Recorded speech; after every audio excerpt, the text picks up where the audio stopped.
जाग्रत स्वप्न सुसुप्त भेदे तुर्या भोग संवित् ज्ञानम जाग्रत स्वप्नो विकल्पाः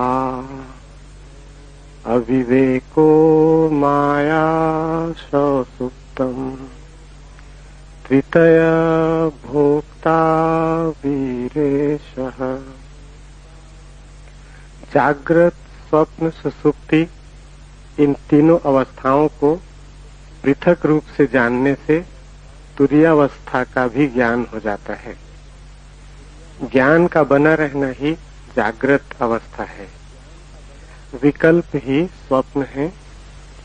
अविवेक अर्थात स्वबोध का अभाव मायामय सुसुप्ति है। तीनों का भोक्ता वीरेश कहलाता है।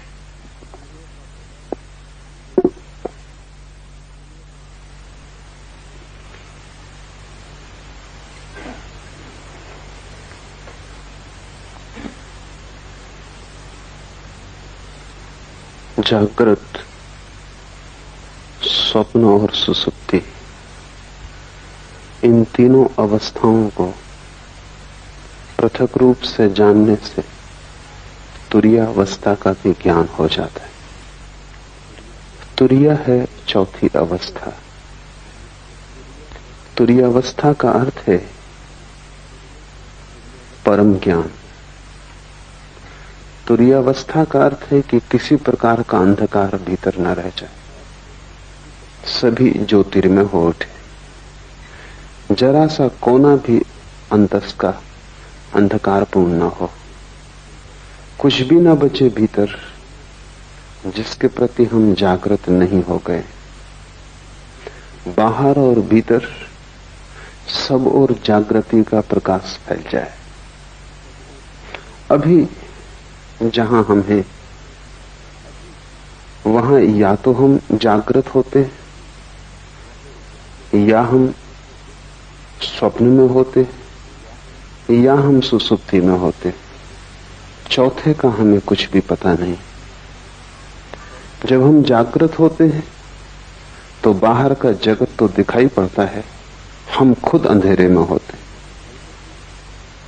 वस्तुएं तो दिखाई पड़ती हैं लेकिन स्वयं का कोई बोध नहीं होता। संसार तो दिखाई पड़ता है लेकिन आत्मा की कोई प्रतीति नहीं होती।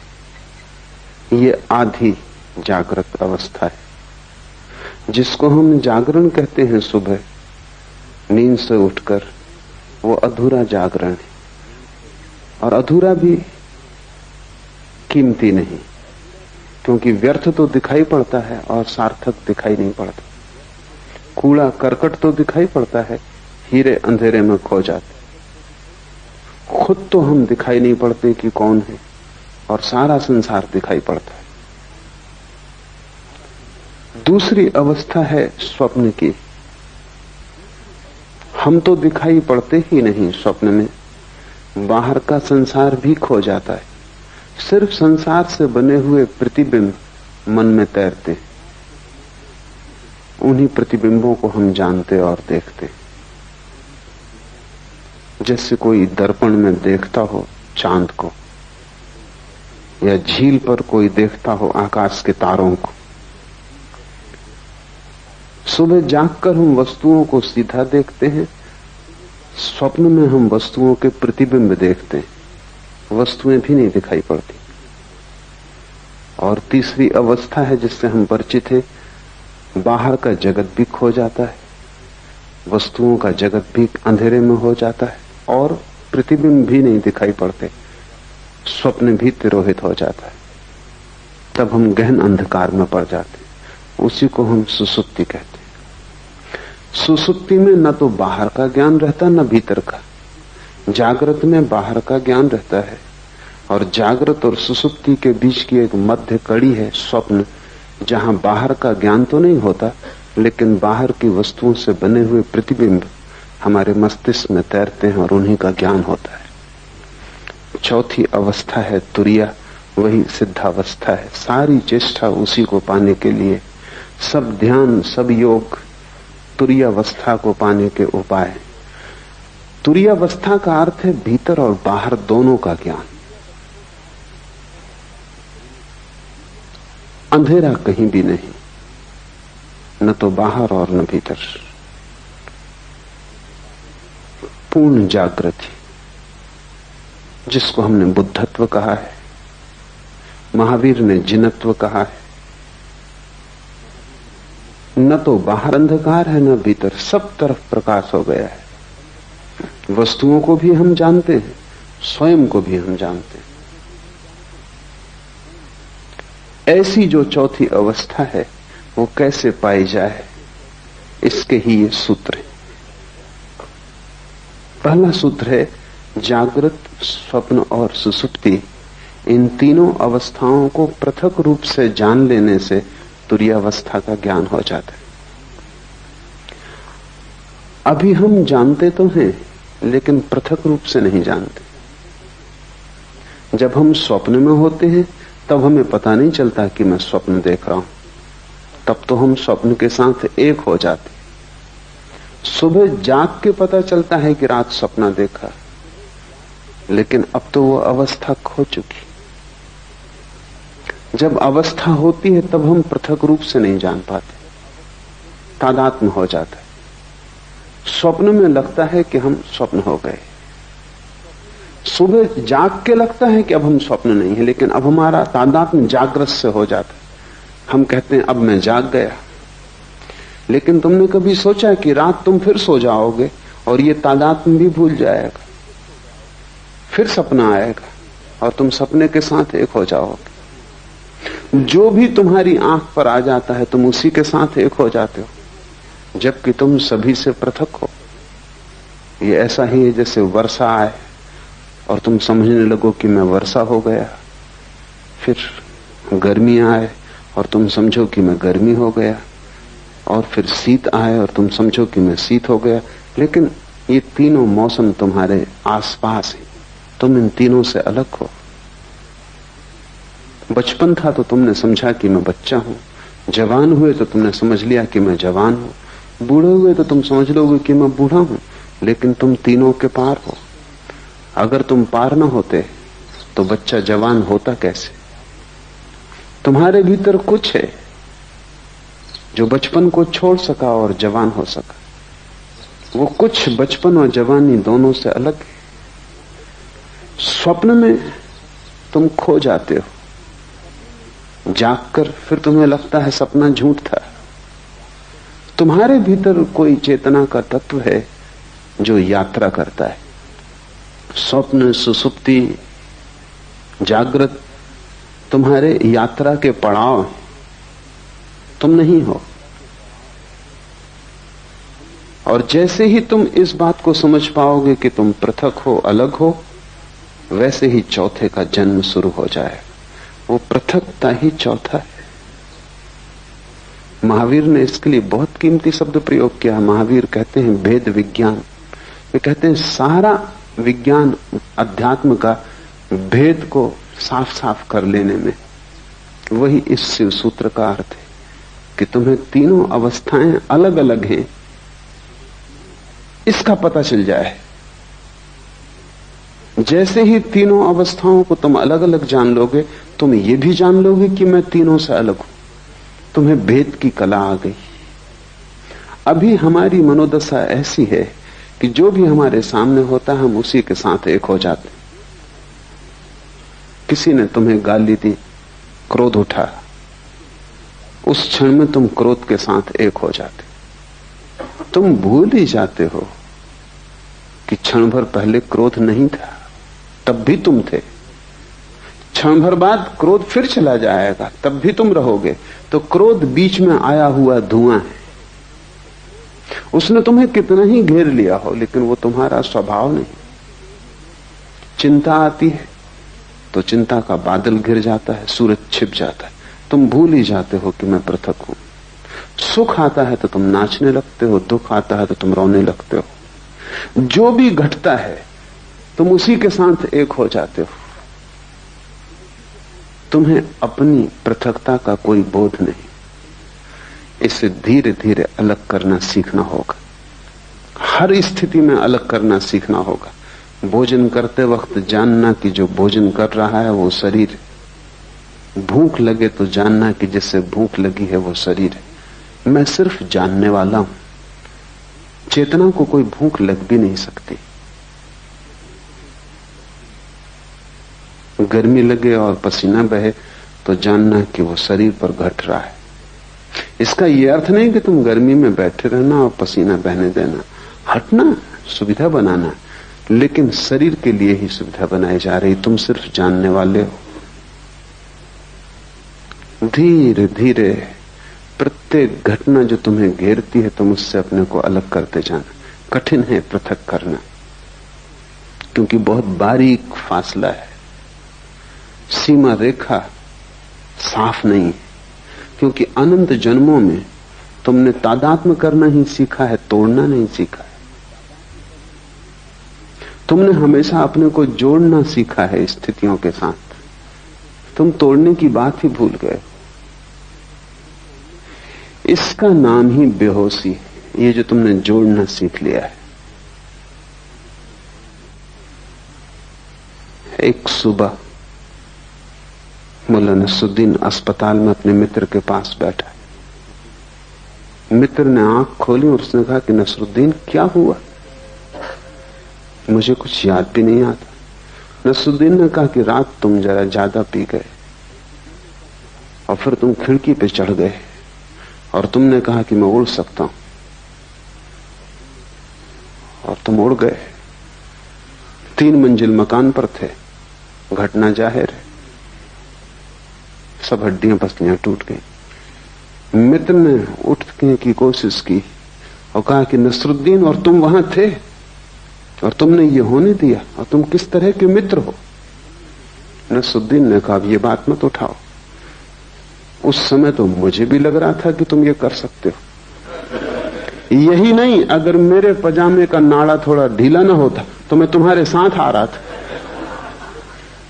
तो कहां उड़ने में पजामा संभालूंगा, इसलिए मैं रुक गया और बच गया। तुम ही थोड़ी पी गए थे, मैं भी पी गया था। बेहोशी का अर्थ है जो भी चित्त में दशा आ जाए उसी के साथ एक हो जाना। शराबी को एक ख्याल आ गया कि उड़ सकता हूं, तो अब वो भेद नहीं कर सकता। सोचने के लिए जगह नहीं, विवेक के लिए सुविधा नहीं, इसी के साथ एक हो गया। तुम्हारा जीवन इसी शराबी जैसा है। माना कि तुम खिड़कियों से नहीं उड़ते, और माना कि तुम अस्पताल में नहीं पाए जाते और हड्डियां नहीं तोड़ लेते, लेकिन बहुत गौर से देखोगे तो तुम अस्पताल में ही हो, तुम्हारी सब हड्डियां टूट गई, क्योंकि तुम्हारा पूरा जीवन एक रोग है, और उस रोग में सिवाय दुख और पीड़ा के कुछ हाथ आता नहीं। सब जगह तुम गिरे हो, सब जगह तुमने अपने को तोड़ा है, और सारे तोड़ने के पीछे एक ही मूर्छा का सूत्र है कि जो भी घटता है तुम उससे फासला नहीं कर पाते। थोड़े दूर हटो। एक एक कदम लंबी यात्रा है, क्योंकि हजारों लाखों जन्मों में जिसको बनाया है उसको मिटाना भी आसान नहीं होगा, पर टूटना हो जाता है, क्योंकि वही सत्य है। तुमने जो भी बना लिया है वो असत्य है। इसलिए हिंदू इसे माया कहते हैं। माया का अर्थ है कि तुम जिस संसार में रहते हो वो झूठ है। इसका यह अर्थ नहीं कि बाहर जो वृक्ष है वो झूठ है और पर्वत जो है वो झूठ है और आकाश में चांद तारे हैं वो झूठ है। नहीं, इसका केवल इतना ही अर्थ है कि तुम्हारा जो तादात्म्य है वो झूठ है, और उसी तादात्म्य से तुम जीते हो, वही तुम्हारा संसार है। कैसे तादात्म्य टूटे? तो पहले तो जागने से शुरू करो, क्योंकि वही थोड़ी सी किरण जागरण की है।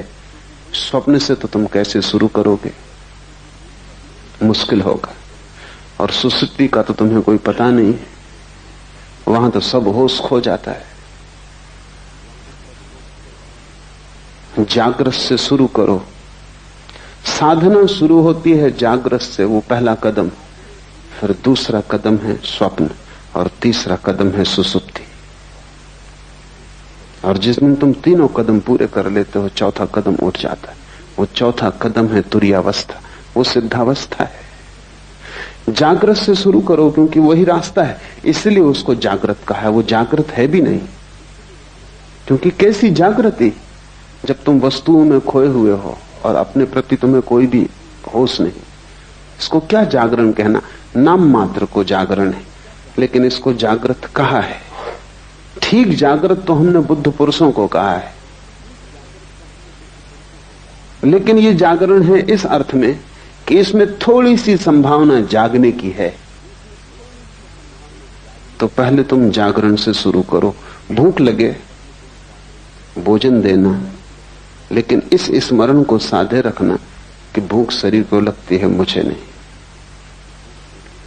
पैर में चोट लगे तो मलहम पट्टी करना, अस्पताल जाना, दवा लेना, लेकिन भीतर एक जागरण को साधे रखना कि चोट शरीर को लगी है, मुझे नहीं। इतने स्मरण को रखने से ही तुम पाओगे कि 99% पीड़ा तिरोहित हो गई। 99% पीड़ा इतना होश रखने से ही तिरोहित हो जाती कि जो चोट लगी है वो मुझे नहीं। इतना बोध भी तत्क्षण तुम्हारे दुख को विसर्जित कर देता है। 1% बची रहेगी, क्योंकि ये बोध पूरा नहीं है। जिस दिन बोध पूरा हो जाएगा उस दिन समग्र दुख विसर्जित हो जाता है। बुद्ध ने कहा है जागृत पुरुष का दुख निरोध हो जाता है। तुम उसे दुख नहीं दे सकते, तुम उसके हाथ पैर काट सकते हो, तुम उसकी हत्या कर सकते हो, तुम उसे आग में जला सकते हो, लेकिन दुख नहीं दे सकते, क्योंकि प्रतिपल जो भी घट रहा है वो उससे अलग है। तो जागने से शुरू करो। रास्ते पे चलना जरूर, लेकिन ध्यान रखना कि तुम नहीं चल रहे हो, शरीर ही चल रहा है। तुम कभी चले भी नहीं। तुम चलोगे कैसे? आत्मा का कोई पैर है कि वो चल सके? आत्मा का कोई पेट है कि उसे भूख लग सके? आत्मा की कोई भी वासना नहीं है, सभी वासना शरीर की। आत्मा निर्वासना है, इसलिए न चलती है न चल सकती है। तुम्हारा शरीर ही चल रहा है। इसे जब तक होश रहे संभालने की कोशिश करो। धीरे धीरे धीरे एक बड़ा अनूठा आह्लादकारी अनुभव होगा कि रास्ते पे तुम चलते हुए अचानक किसी दिन पाओगे कि तुम्हारे भीतर दो हिस्से हो गए, एक चल रहा है और एक नहीं चल रहा है, एक भोजन कर रहा है और एक नहीं भोजन कर रहा है।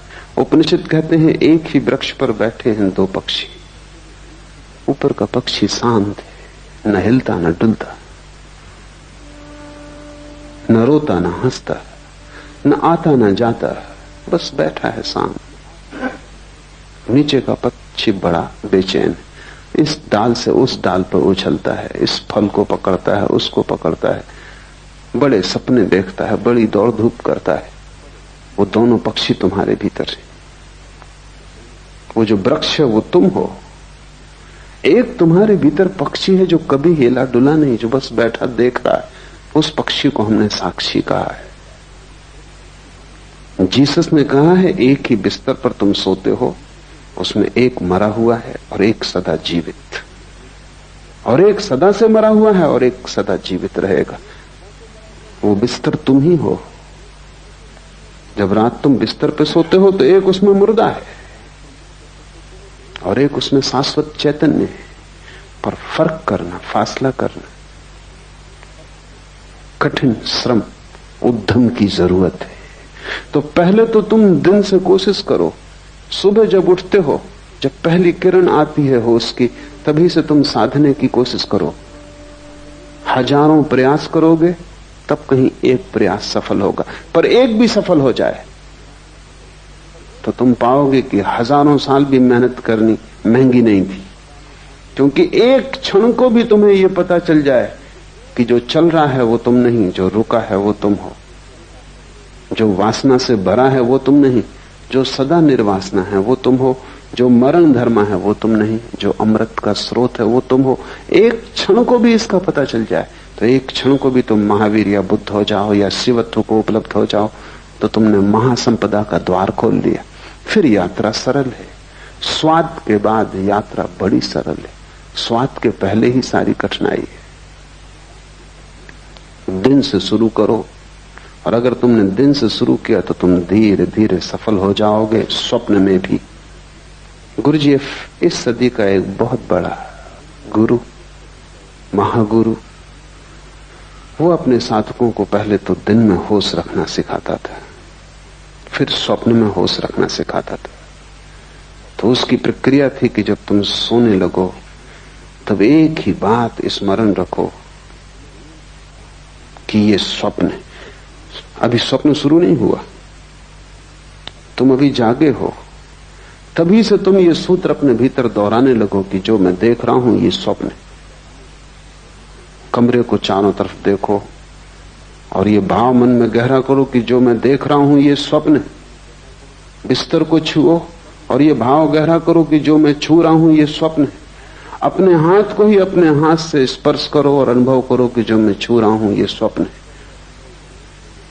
ऐसे भाव को करते करते तुम सो जाओ, ये भाव की सतत धारा तुम्हारे भीतर बनी रहेगी। कुछ ही दिनों में तुम पाओगे कि बीच स्वप्न में तुम्हें अचानक याद आ जाता है कि ये स्वप्न है, और जैसे ही याद आता है स्वप्न उसी क्षण टूट जाता है, क्योंकि स्वप्न के चलने के लिए मूर्छा जरूरी है। वो बिना मूर्छा के स्वप्न नहीं चल सकता।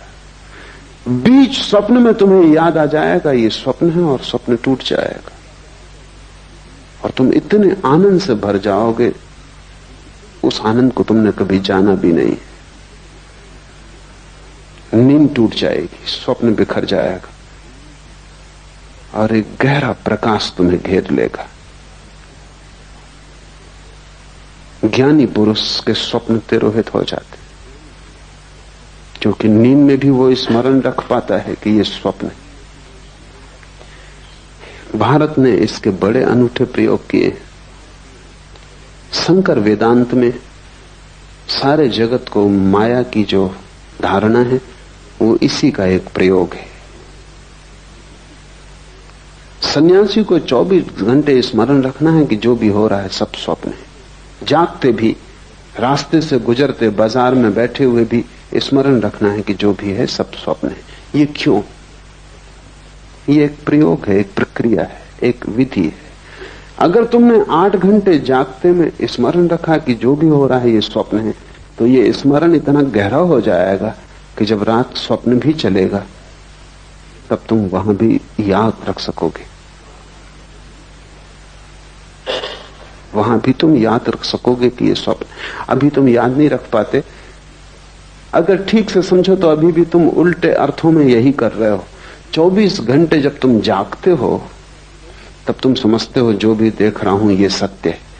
इसी प्रतीति के कारण रात सपने को देख के भी तुम समझते हो कि जो मैं देख रहा हूं वो सत्य है, क्योंकि ये प्रतीति गहरी हो जाती। सपने से झूठा और क्या होगा। और तुमने कितनी बार रोज सुबह उठ के नहीं पाया कि सपना झूठा है, व्यर्थ है, लेकिन फिर दोबारा तुम सोते हो और फिर वही भूल होती। क्यों ये भूल बार बार होती? इस भूल के पीछे कोई बहुत गहरा कारण होना चाहिए। वो कारण ये है कि तुम जो भी देखते हो जागृत में उसको तुम समझते हो ये सत्य। जब सब कुछ देखा हुआ तुम सत्य मानते हो तो रात तुम सपने को देखते हो, उसको तुम असत्य कैसे मानोगे? उसको भी तुम सत्य मान लेते हो। इससे उल्टा प्रयोग माया का है। तुम जो भी देखते हो उसे दिन भर स्मरण रखते हो कि यह असत्य, बार बार भूलते हो, फिर याद को संभालते हो, फिर स्मरण लाते हो कि यह असत्य है। ये सब जो मैं देख रहा हूं चारों तरफ एक बड़ा नाटक है, और मैं दर्शक से ज्यादा नहीं। मैं भोगता नहीं हूं, करता नहीं हूं, सिर्फ साक्षी हूं।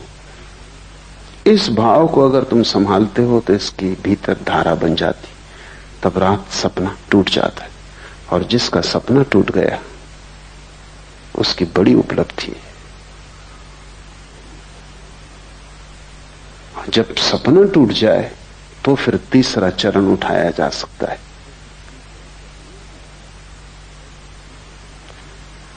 जब सपना टूट जाए तो फिर सुसुप्ति में होश रखने का चरण उठाया जा सकता है। लेकिन तुम्हें अभी बहुत कठिनाई होगी, सीधा उस प्रयोग को करना संभव नहीं, एक एक कदम उठाना पड़े। जब सपना टूट जाता है तब दृश्य कोई भी नहीं रह जाता। दिन में आंख खोल के तुम चलते हो, तुम कितना ही मानो कि जो देख रहे हो वो माया है, तो भी दृश्य तो बचेगा। तुम कितना ही, शंकर भी कितना ही कहते हो कि माया है, तो भी दीवाल से तो निकलेंगे नहीं, निकलेंगे तो दरवाजे से ही। कितना ही कहते हो सब माया है, कंकड़ पत्थर तो नहीं खाएंगे, खाएंगे तो भोजन ही। कितना ही कहते हो माया है, फिर भी तुम होगे तभी बोलेंगे, तुम नहीं होगे तो नहीं बोलेंगे। इसलिए बाहर के जगत के साथ तुम कितनी ही मान्यता को गहन कर लो कि ये माया है, बाहर का जगत तो बना रहेगा, मिट नहीं जाएगा। कोई पत्थर मारेगा फेंक कर तो सिर टूटेगा, खून बहेगा, तुम दुखी मत होगे, तुम पीड़ा नहीं लोगे, तुम कहोगे सब माया है, तुम अपने को दूर रखोगे, लेकिन फिर भी घटना तो घटेगी। लेकिन स्वप्न में एक अनूठी बात है, वो बिल्कुल माया है, इसलिए वहां एक अनूठा प्रयोग हो जाता है। जैसे ही तुम समझते हो कि सपना माया है, सपना खो जाता है, दृश्य विलीन हो जाता है। और जब दृश्य विलीन हो जाता है तभी दृष्टा के प्रति आंख जा सकती है। जब तक दृश्य मौजूद रहता है तब तक तुम बाहर ही देखते हो, क्योंकि दृश्य आकर्षित करता रहता है। जब दृश्य खो जाता है, पर्दा खाली हो जाता, पर्दा भी नहीं रह जाता, तब तुम अकेले छूटते हो। इसलिए ध्यानी आंख बंद करके ध्यान करता है, क्योंकि इस संसार को माया कहना एक विधि है। ये संसार वास्तविक है, ये तुम्हारे सोचने पर निर्भर नहीं। अगर ये स्वप्न भी है तो ब्रह्म का है, ये तुम्हारा स्वप्न नहीं है। लेकिन तुम्हारे निजी सपने हैं, वे रात में घटते हैं।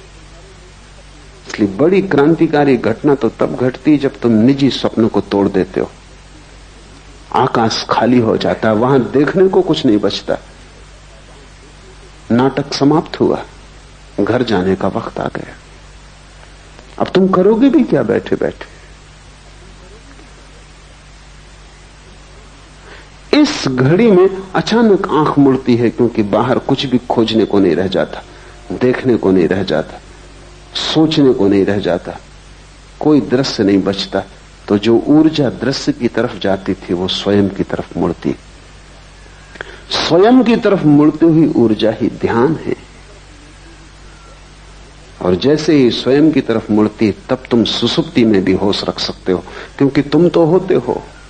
संसार नहीं होता सुसुप्ति में, स्वप्न नहीं होता सुसुप्ति में, क्योंकि तुम दोनों को देखने में अटके थे, इसलिए सुसुप्ति में बेहोशी रहती थी। अब तुम्हारी अटक टूट गई, अब दृश्य से तुम्हारा कोई संबंध न रहा। अब दृश्य के बिना भी तुम हो सकते हो। अब दिया जलता है, उसकी दिए को कोई फिक्र नहीं कि दिए के प्रकाश में कोई गुजरता है या नहीं गुजरता। अब तुम्हारा जीवन भीतर की तरफ मुड़ेगा, तब तुम सुसुप्ति में जाग जाओगे। स्वप्न के टूटने पर जो प्रयोग करने का है वो ये है कि जैसे ही स्वप्न टूट जाए आंख मत खोलना, क्योंकि आंख खोली तो जगत बाहर मौजूद है, फिर दृश्य मिल जाएगा। जब स्वप्न टूट जाए तो आंख मत खोलना, गौर से देखे चले जाना शून्य को। स्वप्न खो गया, जहां स्वप्न था अब वहां स्वप्न नहीं, तुम गौर से उस शून्य को देखे चले जाना। उस शून्य को देखने में ही तुम पाओगे कि तुम्हारी चेतना भीतर की तरफ मुड़ने लगी, अंतर्मुखी हो गई। तब तुम सुसुप्ति में भी जागे रहोगे। यही कृष्ण ने गीता में कहा है कि जब सब सो जाते हैं तब भी योगी जागता है। जो सबके लिए निद्रा है वो योगी के लिए निद्रा नहीं, वो सुसुप्ति में भी जागा हुआ है। और जब तुम तीनों को पृथक पृथक देख लेते हो, तब तुम चौथे हो गए, अपने आप चौथे हो गए। तुरी का अर्थ है चौथा, द फोर्थ। उस शब्द का और कोई अर्थ नहीं, उसे कोई शब्द का अर्थ देने की जरूरत भी नहीं, बस चौथा कहना काफी है, क्योंकि सभी अर्थ उसको बांध लेंगे, सभी शब्दों से बांध लेंगे। सिर्फ इशारा काफी है, क्योंकि वो अनंत है और असीम है। जैसे ही तुम तीन के बाहर हुए, तुम परमात्मा हो। इन तीन में तुम प्रविष्ट हो गए हो, इसीलिए संकीर्ण हो गए हो। ये ऐसा ही है जैसे कि तुम खुले आकाश से एक टनल में, एक बोबदे में प्रवेश कर जाओ और बोबदा छोटा होता जाए।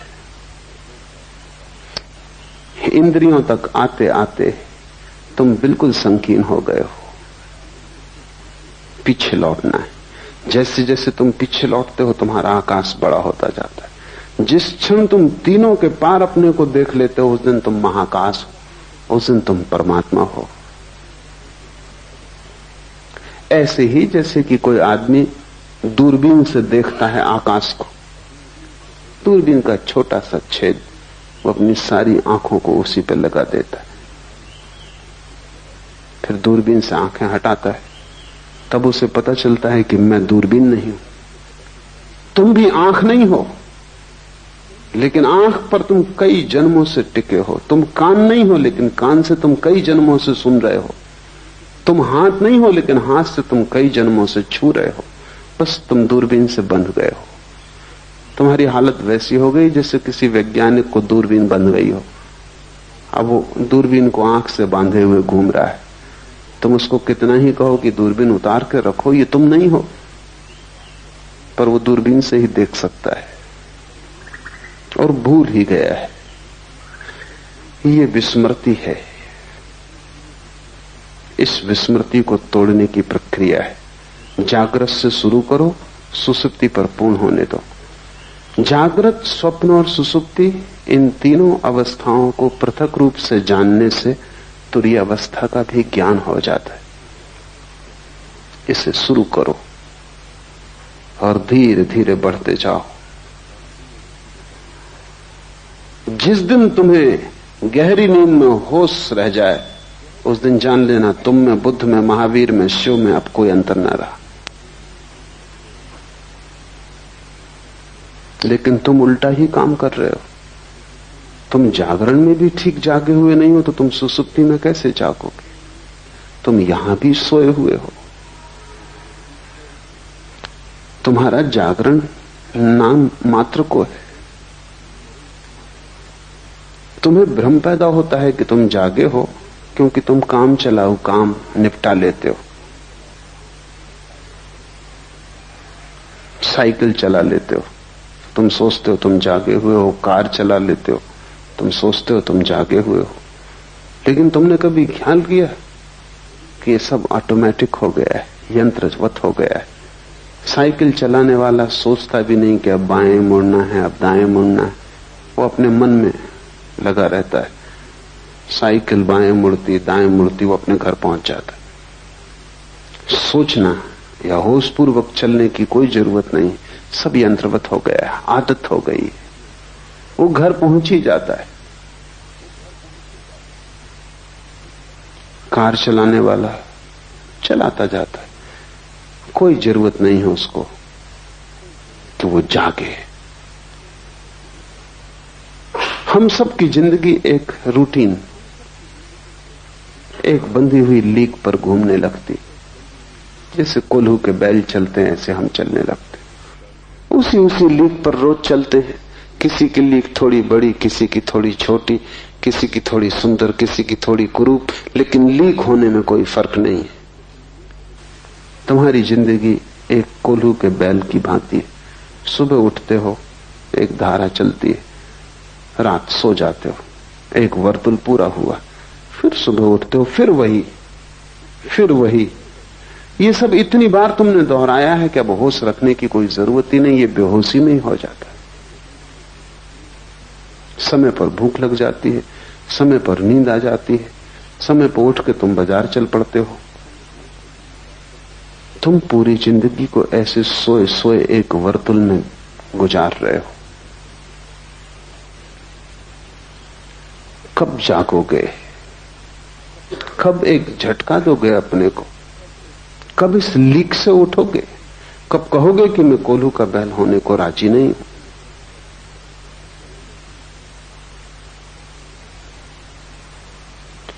जिस दिन तुम्हें झटका देने का ख्याल आ जाएगा, उसी दिन से परमात्मा की यात्रा शुरू हो जाती। मंदिर जाने से तुम धार्मिक नहीं होते, क्योंकि वो भी तुम्हारी कोल्हू की लीक का हिस्सा है। तुम वहां भी चले जाते हो क्योंकि तुम सदा जाते रहे हो, क्योंकि तुम्हारे मां बाप जाते रहे, उनके मां बाप जाते रहे इसी मंदिर में, इसी शास्त्र को तुम पढ़ते रहे हो, तो तुम पढ़ते चले जाते हो। लेकिन ये कोल्हू की लीक है। क्या तुम कभी होशपूर्वक मंदिर गए? होशपूर्वक अगर तुम जा सको तो मंदिर जाने की जरूरत न रह जाएगी। जहां होश हो जाएगा तो वहीं पाओगे मंदिर। होश मंदिर है। लेकिन ईसाई चला जा रहा है चर्च की तरफ, सिख चला जा रहा है गुरुद्वारा की तरफ, हिंदू चला जा रहा है मंदिर की तरफ, बंधे हुए अपनी अपनी लीक पर। तुम्हारी ये सोई सोई अवस्था तुम्हारे अतिरिक्त कोई भी नहीं तोड़ सकता। तो पहली बात जान लेनी जरूरी है कि तुम्हारा जागृत भी सोया हुआ है और योगी का सुसुप्ति भी जागी हुई होती। तुम बिल्कुल उल्टे योगी हो। और जिस दिन तुम इससे विपरीत हो जाओगे, उसी दिन जीवन का सार सूत्र तुम्हारे हाथ आ जाएगा। तीनों को अलग अलग जान लो तो जानने वाला तीनों से अलग हो जाता है। तुम मात्र ज्ञान हो, इसके अतिरिक्त कुछ भी नहीं। तुम सिर्फ होश मात्र हो, लेकिन तीनों से अपने को तोड़ो। पढ़ता था मैं एक सूफी फकीर के संबंध में, जुन्नत के बाबत। कोई उसे गाली दे जाता तो वो कहता कि कल आके उत्तर दूंगा। कल जाके कहता कि अब उत्तर की कोई जरूरत नहीं। तो आदमी पूछता कि कल मैंने गाली दी, कल तुमने क्यों उत्तर न दिया? कि तुम अनूठे आदमी हो, गाली किसी को दो तो वो उसी वक्त उत्तर देता, क्षण भर नहीं रुकता। जुन्नत ने कहा कि मेरे गुरु ने कहा है कि अगर जल्दी की तो मूर्छा हो जाती, तो थोड़ा वक्त देना। कोई गाली दे, उसी वक्त अगर उत्तर दिया तो उत्तर मूर्छा में दिया जाएगा, क्योंकि गाली तुम्हें घेरे होगी, उसका ताप तुम्हें पकड़े होगा, उसका धुआं अभी आंखों में होगा। थोड़ा बादल को गुजर जाने दो, 24 घंटे का वक्त दो, फिर उत्तर देना। और जुन्नत कहता कि मेरा गुरु बहुत चालबाज आदमी था, क्योंकि जब से मैं उत्तर ही नहीं दे पाया। 24 घंटा कोई रुक जाए क्रोध करने को तो तुम सोचते हो क्रोध कर पाएगा? 24 मिनट भी रुक जाए तो क्रोध असंभव है, 24 सेकंड रुक जाए तो क्रोध असंभव है। सच तो यह है कि 1 सेकंड भी अगर रुक जाए और देख ले तो क्रोध असंभव है। लेकिन तुम रुकते ही नहीं। उधर किसी ने गाली दी, जैसे किसी ने बिजली का बटन दबाया, इधर तुम्हारा पंखा चला। इसमें रत्ती भर का फासला नहीं है, इसमें जरा सी भी संद नहीं है, और तुम सोचते हो कि तुम बड़े होशपूर्ण हो। तुम मालिक भी नहीं हो अपने। बेहोश आदमी अपना मालिक हो भी नहीं सकता। कोई भी बटन दबाता है और तुम्हें चलाता है। कोई आया, तुम्हारी खुशामद की और तुम खिलखिला गए, गदगद हो गए।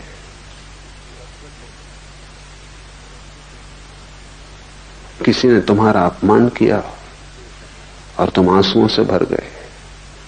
तुम मालिक हो अपने या हर कोई तुम्हें चलाता है? और जो तुम्हें चला रहे हैं वो भी अपने मालिक नहीं, तुम गुलामों के गुलाम हो। और बड़ा मजा है कि सब एक दूसरे को चलाने में कुशल है और उनमें से एक भी होश में नहीं।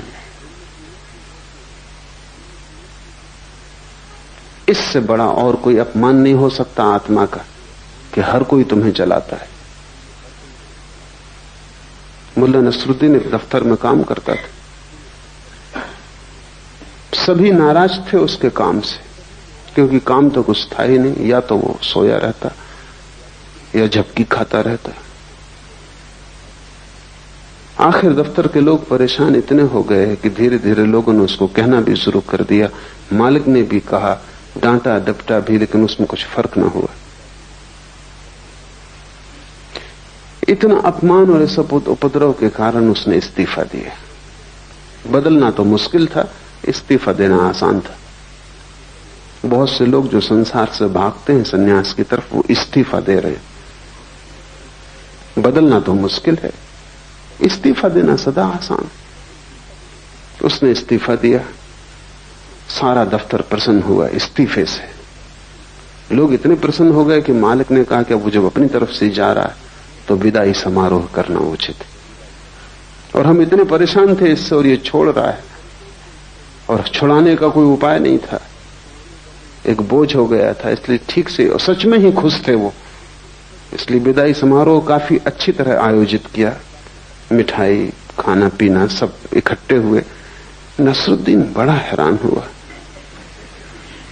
और सभी ने दो दो शब्द उसकी प्रशंसा में भी कहे, क्योंकि विदाई के वक्त नसरुद्दीन खड़ा हुआ गदगद, आंख से आंसू झर रहे हैं। उसने कहा, मैं अपना इस्तीफा वापस ले, मुझे पता ही नहीं था कि तुम सब इतना प्रेम मेरे लिए करते। अब इस जीवन में यहां से जाने का कोई कार्य नहीं।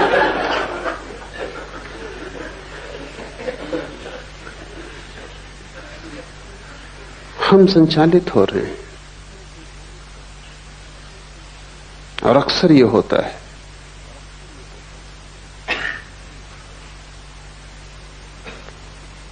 कि चारों तरफ पूरा संसार एक एक व्यक्ति को चला रहा है और मौसम चारों तरफ बदलता रहता है, हजारों तरह के लोग हैं। इसलिए तुम्हारे भीतर एक गहरा विभ्रम और एक कंफ्यूजन होगा ही, क्योंकि तुम एक से चालित नहीं हो। एक से चालित तो वही है जो भीतर जागा हुआ है। उसकी जिंदगी में एक स्पष्टता होगी, निरभ्रता होगी, उसके जीवन में एक सफाई होगी, एक निर्णय होगा, उसके जीवन में एक दिशा होगी। तुम्हारे जीवन में कोई दिशा नहीं हो सकती। तुम तो ऐसे जैसे कोई आदमी भीड़ में धक्के में चलता है, वो चल भी नहीं रहा, लेकिन भीड़ इतना धक्का दे रही है कि खड़ा भी नहीं रह सकता। कोई बाएं धक्का देता है तो वो बाएं चला जाता है, कोई दाएं धक्का देता है तो दाएं चला जाता है। तुम्हारी पूरी जिंदगी भीड़ में चलती हुई है। तुम गौर से देखो, समझ में आ जाएगा। कोई कुछ कह रहा है वो तुम करते हो, फिर कोई कुछ और कहता है वो तुम करते हो, फिर तुम्हारे भीतर इतने विरोधाभास हो जाते।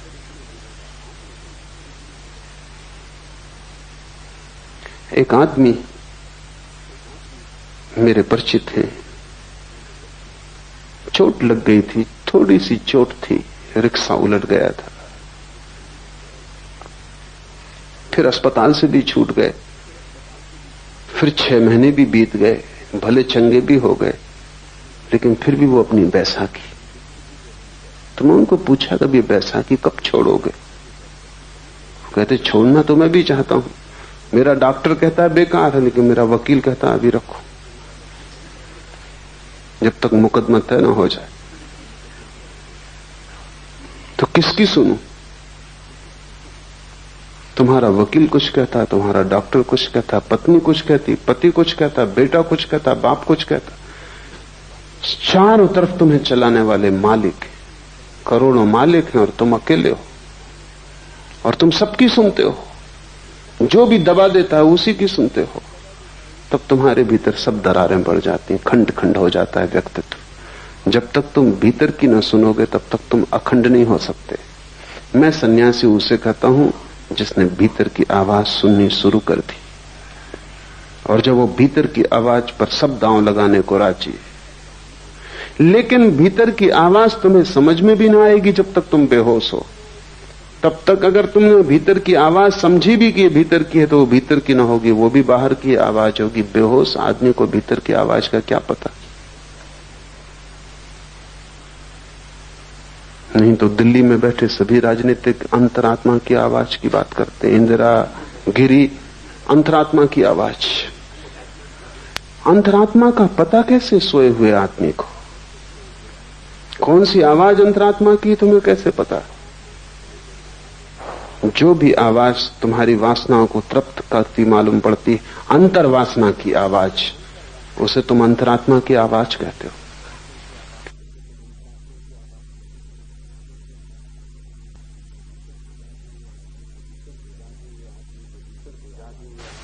सिर्फ जागे हुए आदमी के भीतर कोई आवाज होती, और वो आवाज तुम्हें मिल जाए तो तुम्हारे जीवन में सब जो कलुष है, वो जो उपद्रव है, वो 1000 तरह के विक्षिप्त स्वर हैं कि तुम एक भीड़ हो गए हो, एक व्यक्ति नहीं। तुम एक बाजार की तरह हो जिसमें सब चल रहा है। बंबई का शेयर बाजार हो तुम, सब चल रहा है। कुछ समझ में नहीं आता। कोई नए आदमी को तो समझ में ना आया कि तुम क्या हो। कोई कुछ चिल्ला रहा है, कोई कुछ चिल्ला रहा है, सब तरह की आवाजें। तुम्हारी आवाज बिल्कुल खो गई है। तुरीय अवस्था का अर्थ है आत्मा को पहचानना, और इन 3 से तुम अपने को तोड़ो तो ही तुम आत्मा को पहचान सकोगे। छोटे छोटे प्रयोग शुरू करो। क्रोध आए, रुको, जल्दी क्या है? घृणा आए, थोड़ा रुको, थोड़ा संधि काल चाहिए। तभी उत्तर दो जबकि तुम होश में आ जाओ। उसके पहले उत्तर मत दो, और तुम पाओगे तुम्हारी जिंदगी से पाप खोना शुरू हो गया। गलत अपने आप विसर्जित होने लगा। तुम अचानक पाओगे कि अब क्रोध का उत्तर देने की कोई जरूरत न रही। यह भी हो सकता है कि जिसने तुम्हारा अपमान किया था तुम उसे धन्यवाद देने भी जाओ, क्योंकि उसने भी तुम्हारा उपकार किया है, तुम्हें एक जागने का मौका दिया है। कबीर ने कहा है, निंदक नीरे राखिए आंगन कुटी छबाए। वो जो तुम्हारी निंदा कर रहा है उसे तुम पास में ही संभाल के इंतजाम कर दो, उसको घर में ही ठहरा लो, क्योंकि वो तुम्हें जागने का मौका देगा। जो जो तुम्हें मूर्छित होने का मौका देता है, अगर तुम चाहो तो उसी मौके को तुम जागरण की भी सीढ़ी बना सकते हो। जिंदगी ऐसे है जिससे रास्ते पे एक बड़ा पत्थर पड़ा हो। जो ना समझे वो पत्थर को देख के लौट जाते हैं, वो कहते हैं रास्ता बंद है। जो समझदार है वो पत्थर पे चढ़ जाते, वो उसको सीढ़ी बना लेते, और जैसे ही सीढ़ी बना लेते हैं और भी ऊपर का रास्ता उन्मुक्त हो जाता है। साधक के लिए एक ही बात स्मरण रखनी है कि जीवन का हर क्षण जागृति के लिए उपयोग कर लिया जाए। चाहे भूख हो, चाहे क्रोध हो, चाहे काम हो, चाहे लोभ हो, हर स्थिति को जागरण के लिए उपयोग कर लिया जाए। रत्ती रत्ती तुम इस तरह इकट्ठा करोगे जागरण, तो तुम्हारे भीतर ईंधन इकट्ठा हो जाएगा। उस ईंधन से जो ज्वाला पैदा होती है उसमें तुम पाओगे कि तुम न तो जागृत हो, न तुम स्वप्न हो, न तुम सुसुप्ति हो, तुम तीनों के पार पृथक हो। ज्ञान का बना रहना ही जागृत अवस्था है। बाहर की वस्तुओं के ज्ञान का बना रहना जागृत अवस्था है। विकल्प ही स्वप्न है। मन में विचारों का तंतुजाल, विकल्पों का, कल्पनाओं का फैलाव स्वप्न है। अविवेक अर्थात स्वबोध का अभाव सुसुप्ति है। ये 3 अवस्थाएं हैं जिनमें हम गुजरते हैं।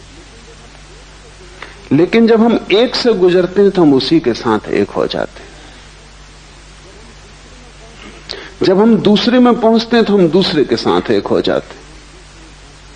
जब हम तीसरे में पहुंचते हैं तो तीसरे के साथ एक हो जाते। इसलिए हम तीनों को अलग अलग नहीं देख पाते। अलग देखने के लिए थोड़ा फासला चाहिए, परिपेक्ष चाहिए। अलग देखने के लिए थोड़ी सी जगह चाहिए। तुम्हारे और जिसे तुम देखते हो दोनों के बीच में थोड़ा रिक्त स्थान चाहिए। तुम आईने में भी अगर बिल्कुल सिर लगा के खड़े हो जाओ तो अपना प्रतिबिंब न देख पाओगे, थोड़ी दूरी चाहिए। और तुम इतने निकट खड़े हो जाते हो जागृत के, स्वप्न के, सुसुप्ति के, कि तुम बिल्कुल एक ही हो जाते हो। तुम उसी के रंग में रंग जाते हो। और ये दूसरे के रंग में रंग जाने की आदत हमारी इतनी गहन हो गई है कि हमें पता भी नहीं चलता और इसका शोषण किया जाता है। अगर तुम हिंदू हो और तुमसे कहा जाए कि मस्जिद खड़ी, इसमें आग लगा दो, तुम 1000 बार सोचोगे, विचार करोगे कि ये क्या उचित है। और मस्जिद भी उसी परमात्मा के लिए समर्पित है। ढंग होगा और सीढ़ी का रंग होगा और रास्ते की व्यवस्था होगी और, लेकिन मंजिल वही है। लेकिन हिंदुओं की एक भीड़ मंदिर मस्जिद को आग लगाने जा रही हो, तुम उस भीड़ में हो, तब तुम नहीं सोचते, क्योंकि तुम भीड़ के रंग में रंग जाते। तब तुम मस्जिद को जला दोगे। और बाद में कोई अगर तुमसे पूछेगा कि तुम ये कैसे कर सके, तो तुम भी सोचोगे और कहोगे कि आश्चर्य है कि मैं कैसे कर सका। अकेले तुम ये ना कर पाते, लेकिन भीड़ में तुम क्यों खो गए? क्योंकि खोने की तुम्हारी आदत है। कोई मुसलमान इतना बुरा नहीं है अकेले में जितना भीड़ के साथ बुरा होता है। कोई हिंदू इतना बुरा नहीं है अकेले में जितना भीड़ के साथ बुरा होता है। किसी अकेले आदमी ने इतने पाप नहीं किए जितने भीड़ ने पाप किए। क्यों? क्योंकि भीड़ तुम्हें रंग देती है। तुम भीड़ के रंग में एक हो जाते। अगर भीड़ क्रोध से भरी है, तुम अचानक पाते हो तुम्हारे भीतर क्रोध जग रहा है। अगर भीड़ रो रही है, चीख रही, चिल्ला रही, तो तुम रोने, चीखने, चिल्लाने लगते हो। अगर भीड़ प्रसन्न है, तुम अपना दुख भूल जाते हो और प्रसन्न हो जाते हो। ख्याल करो, तुम किसी के घर गए हो, कोई मर गया है, वहां अनेक लोग रो रहे हैं, अचानक तुम पाते हो तुम्हारे भीतर भी रुदन उठा आ रहा है। शायद तुम सोचते होगे कि तुम बड़े करुणावान हो, शायद तुम सोचते हो कि तुम बड़ी दया और प्रेम से भरे हुए व्यक्ति हो, शायद तुम सोचते हो कि सहानुभूति के कारण ये आंसू आ रहे हैं, तो तुम गलती में हो। क्योंकि घर भी तुमने ये खबर सुनी थी कि वो आदमी मर गया, तब तुम्हें कुछ भी ना हुआ था, क्योंकि तुम अकेले थे।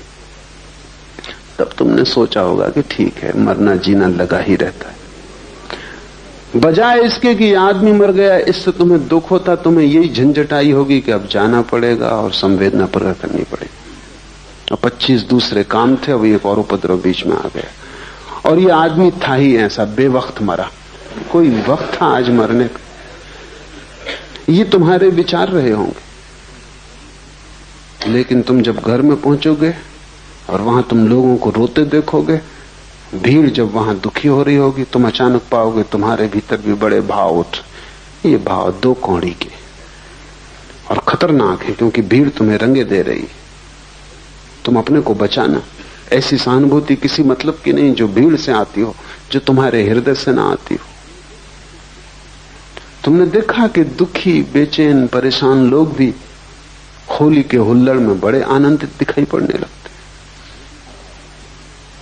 वो भी नाचने गाने लगते, गुलाल उड़ाने लगते। जिनकी जिंदगी में गुलाल बिल्कुल भी नहीं है और जिनकी जिंदगी में कभी कोई खुशी, कोई गीत नहीं देखा गया, अचानक रास्तों पर रंग फेंक रहे। हुआ क्या इनको? यही आदमी कल चला जा रहा था, मरा मरा, इसका पैर नहीं उठ रहा था, इसकी जिंदगी ऐसी थी जैसे सुसुप्त, और यही आदमी आज नाच रहा है। भीड़ ने रंग दिया ऐसे। साधक को भीड़ से सावधान होना चाहिए। तुम अपनी आवाज खोजो, अपना स्वर खोजो। भीड़ तुम्हें सदा से धक्के दे रही है। और तुम भीड़ के साथ, जो भीड़ तुम्हें बनाती है वही तुम हो जाते हो। ये क्यों हो पाता है?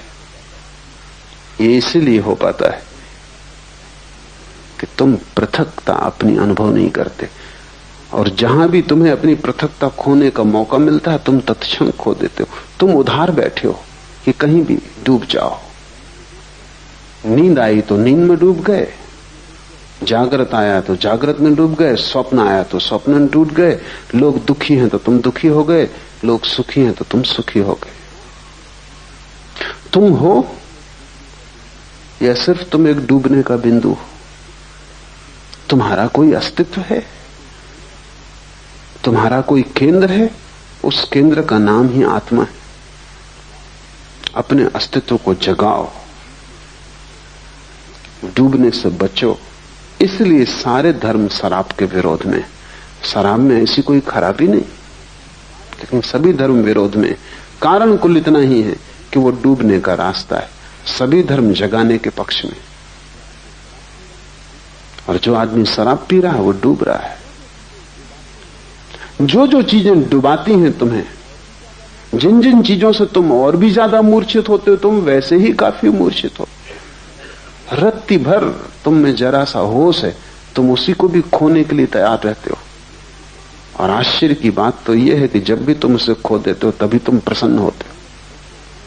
तुम जैसा मूल खोजना असंभव है, क्योंकि जब तुम उसे खो देते हो तभी तुम कहते हो कि बड़ा आनंद है। क्यों? क्योंकि वो जो थोड़ा सा होश है वो तुम्हें जिंदगी की समस्याओं को देखने में सहायता देता है। वो तुम्हें जिंदगी के प्रति चैतन्य बनाता है और चिंता से भरता है। वो तुम्हें होश से भरता है कि तुम होश में नहीं हो। वो जो छोटा सा तुम्हारे भीतर किरण है वो तुम्हारे अंधकार को प्रकट करती है, जो कि गहन है। तुम उस किरण को भी बुझा देना चाहते हो कि न रहेगी किरण, न रहेगा बांस, न बजेगी बांसुरी। न रहेगी किरण, न अंधेरे का पता चलेगा। क्योंकि उस किरण की वजह से अंधेरा पता चलता। हटाओ इस किरण को, पी लो शराब, डूब जाओ किसी भीड़ के उपद्रव में, राजनीति में, इसमें उसमें, कहीं भी अपने को लगा दो ताकि तुम अपने को भूल जाओ। पश्चिम के मनोवैज्ञानिक लोगों को कहते हैं कि तुम अगर अपने को भुला सको तो ही तुम स्वस्थ रह सकोगे, और पूरब के धर्म गुरुओं ने कहा है कि तुम अपने को जगा सको तो ही तुम स्वस्थ हो सकोगे। बड़ी उल्टी बातें, लेकिन दोनों बातें सार्थक हैं। पश्चिम का मनोवैज्ञानिक तुम जैसे हो उसको स्वीकार करता है। तुम जैसे हो ऐसे ही तुम रह सको, जी सको, किसी तरह गुजार सको जिंदगी, उसमें सहायता पहुंचाता है। वो ठीक कह रहा है। वो कह रहा है किसी तरह अपने को बुला दो। ज्यादा चैतन्य खतरनाक है, क्योंकि तुम चिंता से भर जाओगे, क्योंकि तब तुम्हें सब चीजें दिखाई पड़नी शुरू हो जाएंगी और कुछ भी ठीक नहीं है इस जिंदगी में, सब गड़बड़ है, सब अस्त व्यस्त है। तो बेहतर तुम आंख बंद कर लो, प्रसन्न रहो। क्या जरूरत है इस सारे समस्या को देखने की?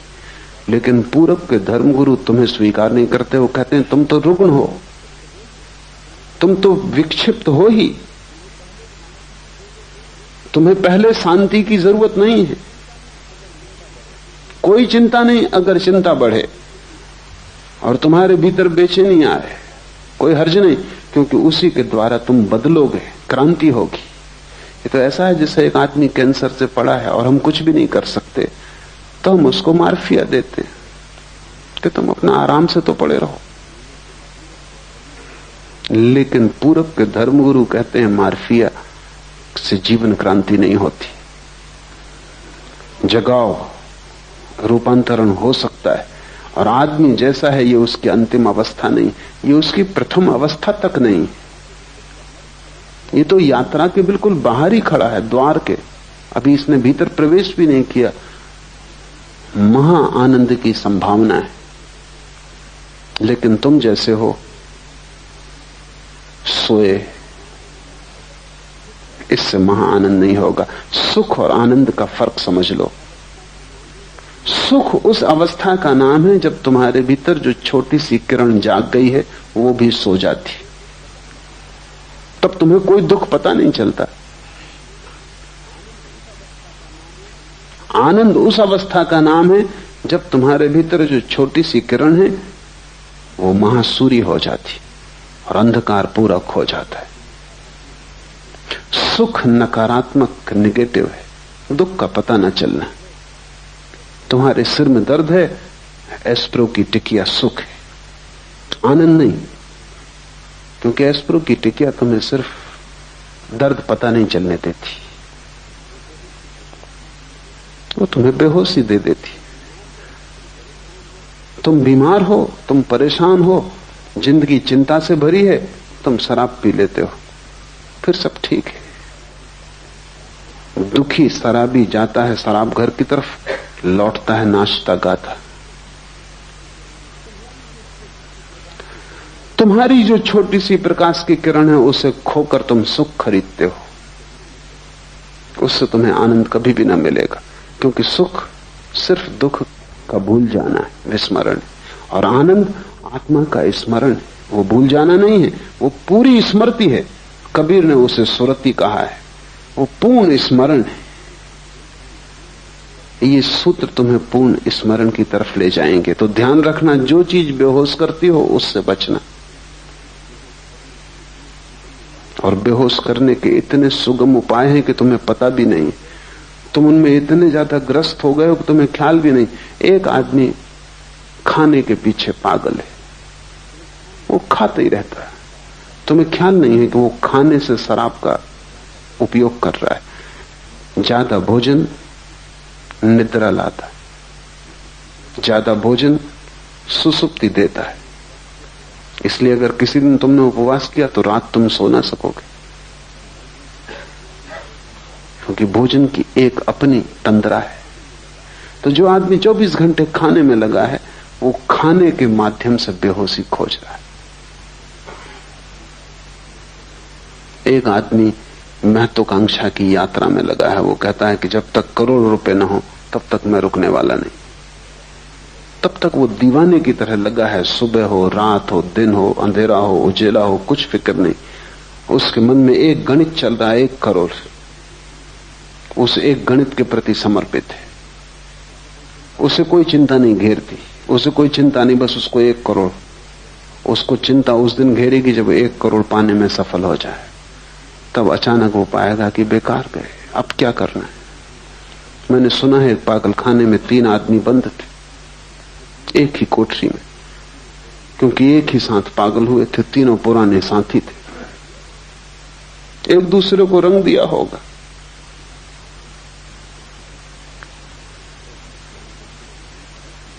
एक मनोवैज्ञानिक उनका अध्ययन करने आया था, तो उसने पागलखाने के डॉक्टर को पूछा कि इसमें नंबर 1 की क्या तकलीफ है।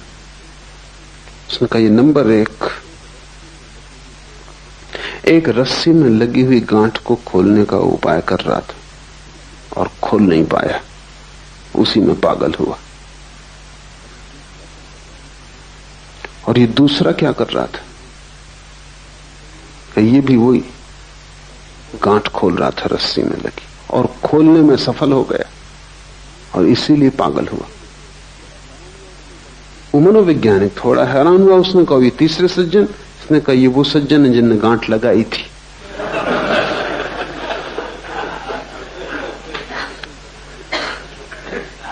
कोई गांठ लगा रहा है, कोई गांठ खोल रहा है, कोई सफल हो जाता है, कोई असफल हो जाता है, इससे कोई फर्क नहीं पड़ता, सब पागल हो जाते।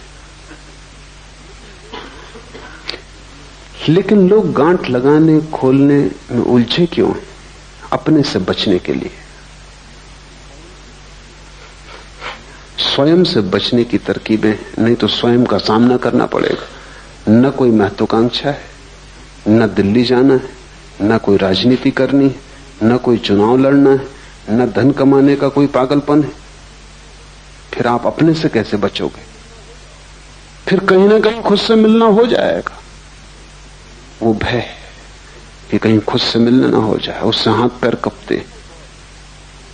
तुम सुनते हो बहुत कि आत्मा को जानो, लेकिन अगर तुम खुद को समझोगे तो तुम आत्मा को जानने से बचने के सब उपाय करते हो। कहते हैं बुद्ध पुरुष कि आत्मा को जानने से महा आनंद की वर्षा होती, अमृत बरसता है। कबीर कहते हैं कि बादल गरजते हैं अमृत के और अमृत बरसता है, लेकिन ये घटना बहुत अंत में घटती है, पहले तो बहुत दुख से गुजरना पड़ता है। क्योंकि तुमने जितने धोखे दिए हैं जिंदगी में अनंत जन्मों में, उन सब धोखों को तोड़ना पड़ेगा, और हर धोखे के तोड़ने में दुख होता है। हर धोखे को तोड़ने में दुख होता है, क्योंकि धोखे ने एक मधुरता दी थी, एक नींद दी थी, एक बेहोशी दी थी। अब उसको तोड़ो, और बिना उनको तोड़े तुम पहुंच ना पाओगे उस जगह जहां आकाश अमृत के बादलों से भर जाता है और जहां आनंद की वर्षा होती। वो बीच का मार्ग ही तपश्चर्या है। जागने से शुरू करो तुम्हारे तप को, फिर स्वप्न में ले जाओ, फिर सुसुप्ति में ले जाओ। विकल्प स्वप्न है, चित्त का विकल्पों से भरे रहना स्वप्न की दशा है। तो ये मत सोचना कि तुम रात में ही सपना देखते हो, तुम दिन में भी देखते रहते हो। जरूरी नहीं कि तुम यहां बैठे हो तो तुम यहां बैठे हो सकता है तुम मुझे सुन भी रहे हो और सपना भी देख रहे हो।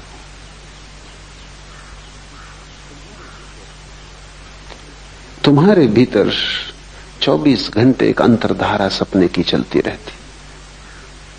जागने में भी भीतर तो एक सपना तुम्हें घेरे ही रहता है, कुछ ना कुछ चलता ही रहता है। कभी भी आंख बंद करो और तुम पाओगे कि भीतर कुछ चल रहा है। यह हालत ऐसी है जैसे दिन में, रात में तो आकाश में तारे दिखाई पड़ते हैं, दिन में दिखाई नहीं पड़ते क्योंकि सूरज के प्रकाश में ढक जाते।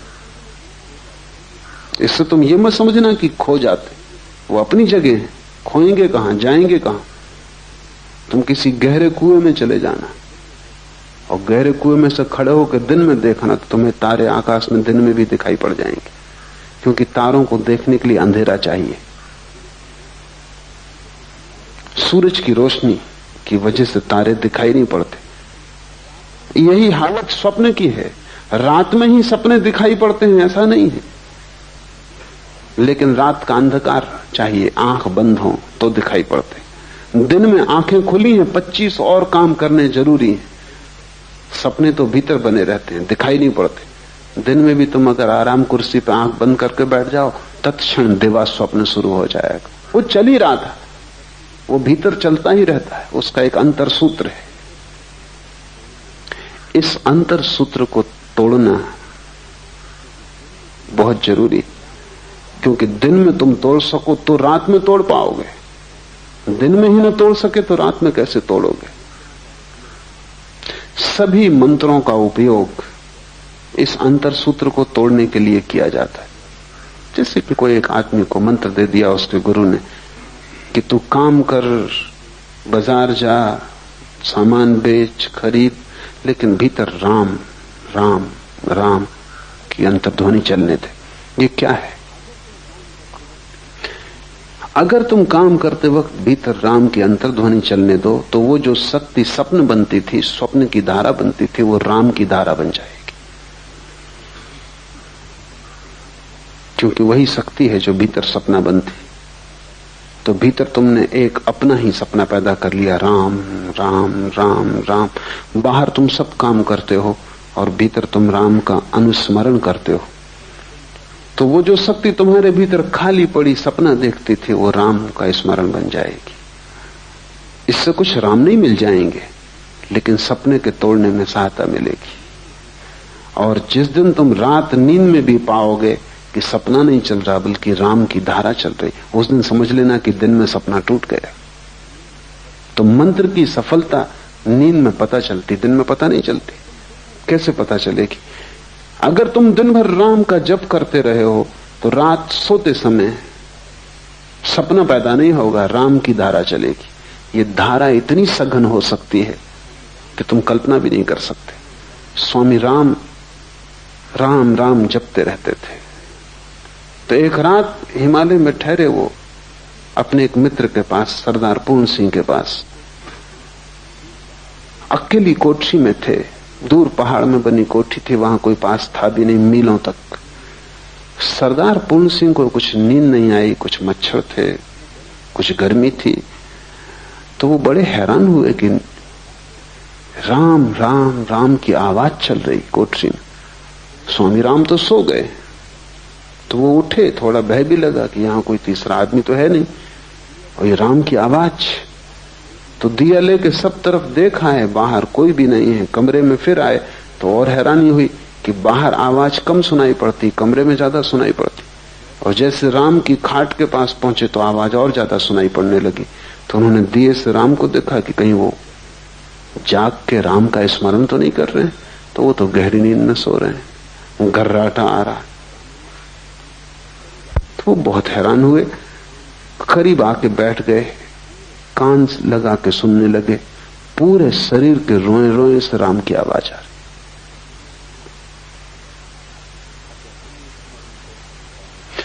अगर अनुस्मरण बहुत गहरा हो जाए तो यह घटना घटती, क्योंकि सपने में बड़ी ऊर्जा नष्ट हो रही। तुम्हारे सपने मुफ्त तुम्हें नहीं मिले, उनमें है कुछ भी नहीं, लेकिन कीमत बहुत चुकानी पड़ी, क्योंकि रात भर तुम सपना देखते हो। अभी सपने पर बड़ी वैज्ञानिक शोध होती, तो वैज्ञानिक कहते हैं कि रात में हर आदमी, साधारण स्वस्थ आदमी, कम से कम 8 सपने देखता है, और एक सपने का अंतराल करीब करीब 15 मिनट का होता है। एक सपना 15 मिनट, तो 8 सपने का मतलब हुआ कि कम से कम 2 घंटे रात सपना देखा जा रहा है। और ये बिल्कुल सामान्य स्वस्थ आदमी, जिसमें कोई मानसिक विकार नहीं, ऐसा आदमी खोजना मुश्किल। आम आदमी तो रात के 8 घंटे की नींद में करीब करीब 6 घंटे सपना देखता है। ये 6 घंटे जो सतत सपने की धारा भीतर चल रही है, इसमें तुम्हारी शक्ति नष्ट हो रही है। ये मुफ्त नहीं है, ये तुम खरीद रहे हो अपने जीवन को देकर। मंत्र इस शक्ति को राम में केंद्रित कर लेता है, या कृष्ण में, या क्राइस्ट में, या ओंकार में, कोई भी शब्द काम दे देगा। कोई जरूरत नहीं भगवान का नाम, खुद का नाम भी अगर तुमने दोहराया तो काम दे देगा। अंग्रेज कवि हुआ टेनिसन, उसने अपने संस्मरणों में लिखा है कि मुझे बचपन से ही न मालूम कैसे ये हो गया कि जब मुझे नींद ना आती थी तो मैं अपने को जोर जोर से कहता था टेनिसन टेनिसन टेनिसन, और मुझे नींद आ जाती। फिर मुझे तरकीब हाथ पड़ गई कि जब भी मैं बेचैन होता तो मैं भीतर कहता टेनिसन टेनिसन टेनिसन, मेरी बेचैनी खो जाती। फिर मैंने इसका मंत्र बना लिया। अपना ही नाम भी अगर तुम लोगे तो उतना ही लाभ हो सकता है, हालांकि होगा नहीं, क्योंकि तुम्हें अपने नाम पर उतना भरोसा नहीं हो सकता। बाकी फर्क कुछ भी नहीं, राम कहो रहीम कहो, उससे कोई फर्क नहीं पड़ता। कोई भी नाम हो, उससे कोई फर्क नहीं पड़ता। सवाल नाम का नहीं, शब्द सभी एक जैसे, और सभी नाम परमात्मा के। तुम्हारा नाम भी, कोई भी एक शब्द को पकड़ के अगर दोहराया जाए तो उसका एक संगीत भीतर पैदा हो जाता है, एक ध्वनि पैदा हो जाती। उस ध्वनि में स्वप्न की जो ऊर्जा है वो लीन हो जाती। मंत्र स्वप्नों को नष्ट करने के उपाय हैं, उनसे कोई परमात्मा को नहीं पाता, लेकिन स्वप्न को नष्ट करना परमात्मा को पाने के मार्ग पर बड़ा कदम है। मंत्र एक प्रक्रिया है, एक विधि है, एक औजार है, एक हथौड़ी है, जिससे हम सपनों को चकनाचूर कर देते हैं। और सपने भी क्या है, शब्द हैं, इसलिए शब्दों की हथौड़ी उन्हें चकनाचूर कर सकती है। उनके लिए कोई लोहे की असली हथौड़ी भीतर ले जाने की जरूरत भी नहीं। नकली है, नकली हथौड़ी काम कर देगी। नकली बीमारी के लिए असली दवाई हमेशा खतरनाक है। नकली बीमारी के लिए नकली दवाई ही उचित होती, क्योंकि वही उसको नष्ट कर सकती है। स्वप्न क्या है, विकल्प है। और मंत्र क्या है, मंत्र संकल्प है, वो भी विकल्प का ही एक रूप है। लेकिन स्वप्न बदलते हुए हैं, क्षणभंगुर है, मंत्र सतत है और एक ही है। धीरे धीरे सभी स्वप्नों की ऊर्जा मंत्र में लीन हो जाती, और जिस दिन रात्रि में नींद में भी स्वप्न ना आए, मंत्र चलने लगे, तुम समझना कि तुमने स्वप्न पर विजय पा ली। तुम समझना कि तुम्हारा सपना टूटा, सत्य शुरू हुआ। उसके बाद सुसुप्ति में प्रवेश हो सकता है। लेकिन तुम उल्टा ही कर रहे हो। तुम विकल्पों को शक्ति देते हो। तुम्हारे भीतर व्यर्थ के विचार चलते हैं, उनको भी तुम साथ देते हो। बैठे हो खाली तो यही सोचने लगते हो कि अगले इलेक्शन में खड़े हो जाएं। फिर सपना शुरू हुआ।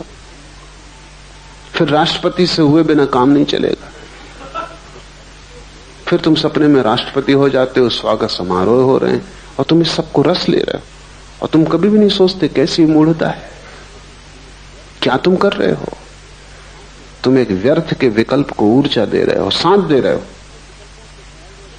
और ऐसे ही व्यर्थ के विकल्पों से भरा हुआ तुम्हारा चित्त है। अगर हम आदमी के जीवन की पूरी खोजबीन करें तो 99% इसी तरह के सपनों में खो जाता है। धन के सपने, साम्राज्य के सपने, शक्ति के सपने।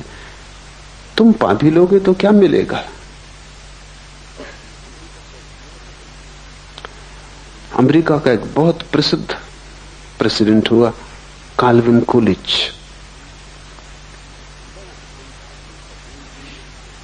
बड़ा शांत आदमी था, भूल से ही वो राष्ट्रपति हो गया। क्योंकि उतने शांत आदमी उतनी अशांत जगहों तक पहुंच नहीं सकते। वहां पहुंचने के लिए बिल्कुल पागल दौड़ चाहिए। वहां जो जितना ज्यादा पागल, वो छोटे पागलों को दबा के आगे निकल जाता। कूलिच कैसे पहुंच गया, ये चमत्कार है। वो बिल्कुल शांत आदमी था, न बोलता न चालता। कहते हैं किसी किसी दिन ऐसा हो जाता कि 10-5 शब्दों से ज्यादा ना बोलता।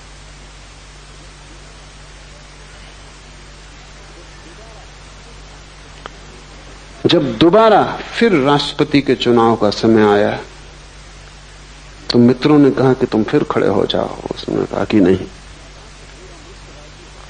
तो उन्होंने कहा कि क्या बात है, पूरा मुल्क राजी है तुम्हें फिर से राष्ट्रपति बनाने को। उसने कहा अब नहीं, एक बार भूल हो गई काफी। पहुंच के कुछ भी न पाया। अब 5 साल और खराब मैं न करूंगा। और फिर राष्ट्रपति के आगे बढ़ती का कोई उपाय भी नहीं है। जो रह चुके रह चुके।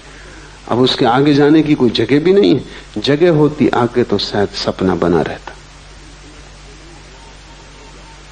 इसलिए तुम्हें पता नहीं, जो लोग सफल हो जाते हैं सपनों में, उनसे ज्यादा असफल आदमी खोजना मुश्किल है। क्योंकि सफलता के आखिरी कगार पर उन्हें पता चलता है जिसके लिए दौड़े, भागे, पा लिया, यहां कुछ भी नहीं है। यद्यपि अपनी मूढ़ता छिपाने को वो पीछे जो लोग अभी भी दौड़ रहे हैं उनकी तरफ देख कर मुस्कुराते रहते हैं, हाथ हिलाते रहते हैं, विजय का प्रतीक बताते रहते हैं। वो हार गए और विजय का प्रतीक बताते रहते हैं जो पीछे ना समझ अभी और दौड़ रहे हैं। अगर दुनिया के सभी सफल लोग ईमानदारी से कह दें कि उनकी सफलता से उन्हें कुछ भी ना मिला है, तो बहुत से व्यर्थ सपनों की दौड़ बंद हो जाए। लेकिन ये उनके अहंकार के विपरीत है कि वो कहें उन्हें कुछ भी नहीं मिला। पीछे तो वो यही बताते रहते हैं कि उन्होंने परम आनंद पा लिया है। वो जिसकी पूंछ कट गई हो वो दूसरों की पूंछ कटवाने का इंतजाम करता रहता। अन्यथा पूंछ कटा अकेला होगा तो बड़ी गिलानी होगी। सबकी कट जाए।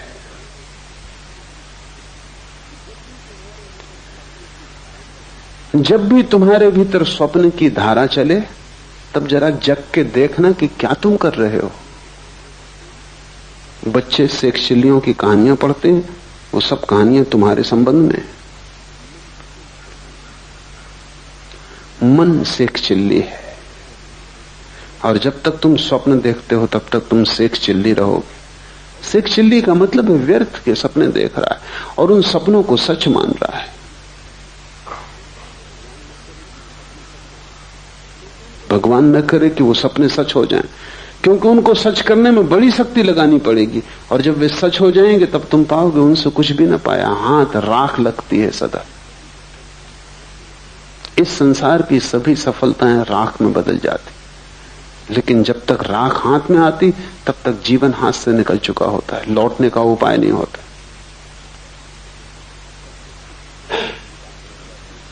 और तब तो सिर्फ छिपाने की बात रह जाती है कि लोगों से छिपा लो कि तुम्हारा जीवन व्यर्थ नहीं गया, तुम बड़े सार्थक हो गए हो, तुमने कुछ पा लिया है।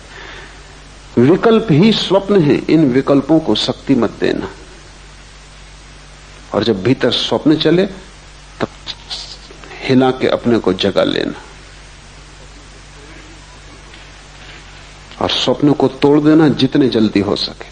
मंत्र उपयोगी हो सकता है स्वप्न को तोड़ने में। मंत्र के संबंध में हम आगे विचार करेंगे, कैसे मंत्र कारगर हो सकता है।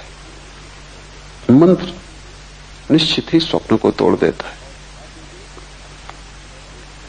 और अविवेक अर्थात स्वबोध का अभाव सुसुप्ति है। और जहां सभी कुछ खो जाता है, कोई विवेक न रह जाता, कोई होश नहीं रह जाता, न बाहर का कोई होश न भीतर का कोई होश।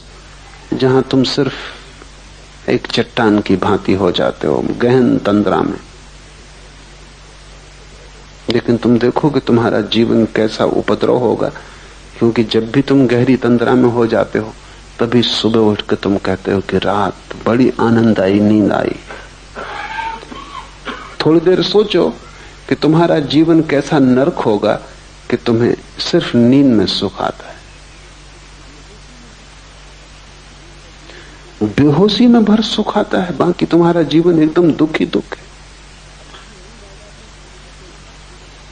अच्छी नींद आ जाती तो तुम कहते हो काफी हो गए, और नींद का अर्थ है बेहोशी।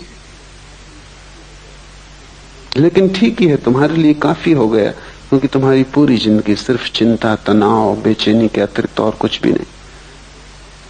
उसमें तुम आराम कर लेते हो थोड़ी देर के लिए तो तुम समझते हो सब पा लिया, जबकि वहां कुछ भी नहीं है। नींद का अर्थ है कि जहां कुछ भी नहीं, न बाहर का जगत है न भीतर का जगत है, जहां सब अंधकार में खो गया। हाँ, लेकिन विश्राम मिल जाता है। विश्राम लेके भी तुम क्या करोगे? सुबह तुम फिर उसी दौड़ में लगोगे। विश्राम से जो शक्ति तुम्हें मिलती है तुम उसे नए तनाव बनाने में लगाओगे, नई चिंताएं डालोगे। रोज तुम विश्राम करोगे और रोज तुम नई चिंताएं डालोगे। काश तुम इतनी सी ही बात समझ लो कि नींद में जब इतना आनंद मिलता है, बेहोश तंद्रा में जब इतना आनंद मिलता है, क्यों? क्योंकि वहां कोई तनाव नहीं, वहां कोई चिंता नहीं, वहां तुम भूल गए सब उपद्रव। अगर बेहोशी में भी उपद्रव भूल के इतना आनंद मिलता है तो तुम सोचो जिस दिन उपद्रव खो जाएंगे और तुम होश में रहोगे, उस दिन कैसा आनंद तुम्हें उपलब्ध हो सकेगा।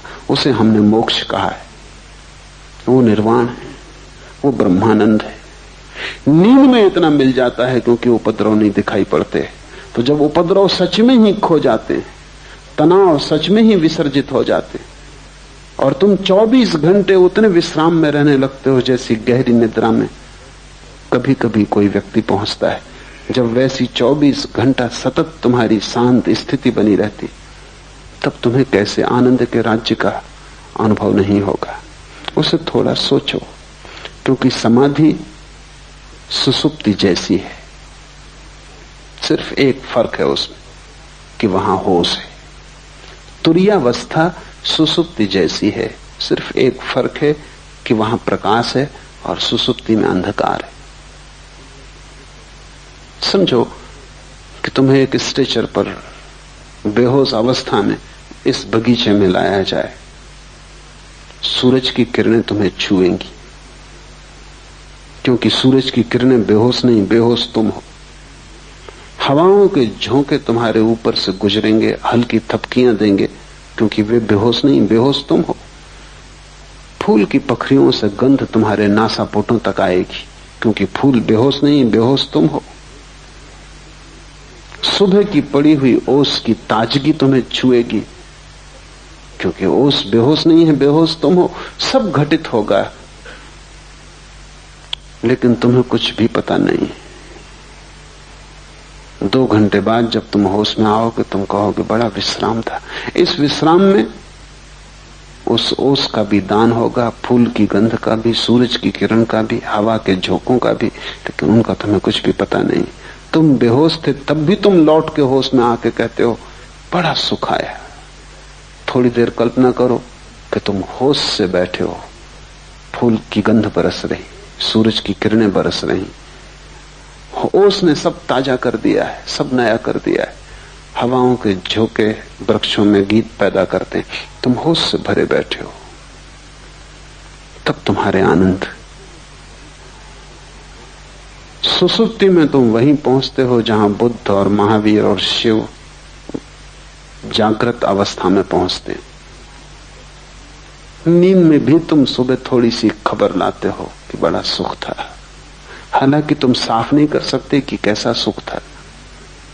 तुम कुछ बता नहीं सकते, कुछ व्याख्या नहीं कर सकते, कुछ स्वाद की खबर नहीं दे सकते। नींद में गहरी, लेकिन फिर भी तुम सुबह थोड़ी सी ताजगी लेके आते हो। सुबह उठते हुए आदमी की जो रात गहरी नींद में सोया हो, उसके चेहरे पर बुद्धत्व की थोड़ी सी झलक होती। खासकर छोटे बच्चे जो कि सच में गहरी नींद सोते हैं, क्योंकि जैसे जैसे तुम्हारी चिंताएं बढ़ने लगती, गहरी नींद भी मुश्किल हो जाती। छोटे बच्चों को सुबह उठते समय देखो, इसके पहले कि उनकी नींद टूटे, उनके चेहरे को देखो, उस पर बुद्धत्व की ताजगी होती।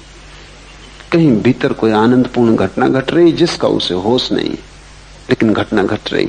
सुसुप्ति में सब तनाव खो जाते, लेकिन विवेक नहीं होता।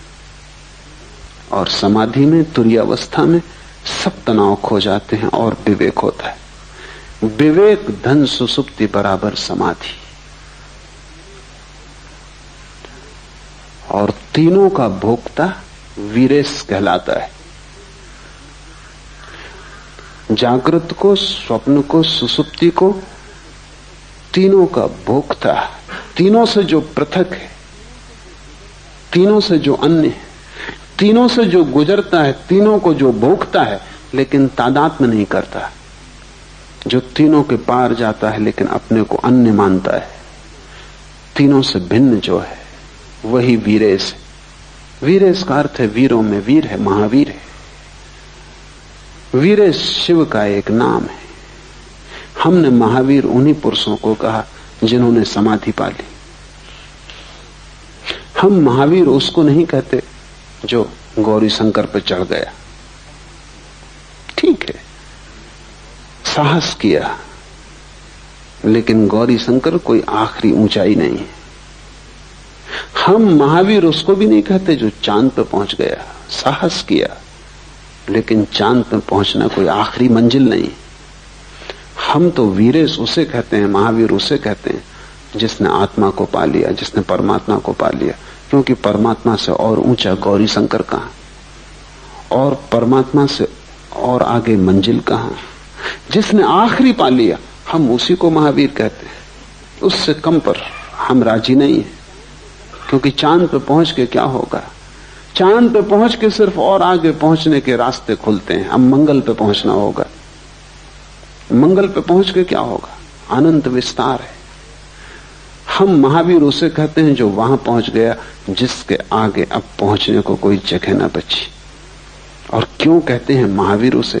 क्योंकि उससे बड़ा कोई दुस्साहस नहीं, स्वयं को पा लेने से बड़ा कोई दुस्साहस नहीं, उससे बड़ी कोई साहसिक अभियान नहीं है। क्योंकि उसके मार्ग पर जितनी कठिनाइयां हैं उतनी कठिनाइयां किसी मार्ग पर नहीं। उस तक पहुंचने में जितनी तपश्चर्या से तुम्हें गुजरना पड़ेगा और कहीं पहुंचने में वैसी तपश्चर्या से नहीं गुजरना पड़ता। स्वयं की यात्रा सबसे दुर्भर यात्रा है, वो खडक की धार है। शायद इसीलिए तुम स्वयं से भागे हुए हो और संसार में अपने को यहां वहां उलझा रहे हो। शायद इसी कारण आत्मज्ञान की बात मन को पकड़ती भी है, फिर भी तुम हिम्मत नहीं जुटाते। कहीं कोई डर पकड़ लेता है, कठिन है।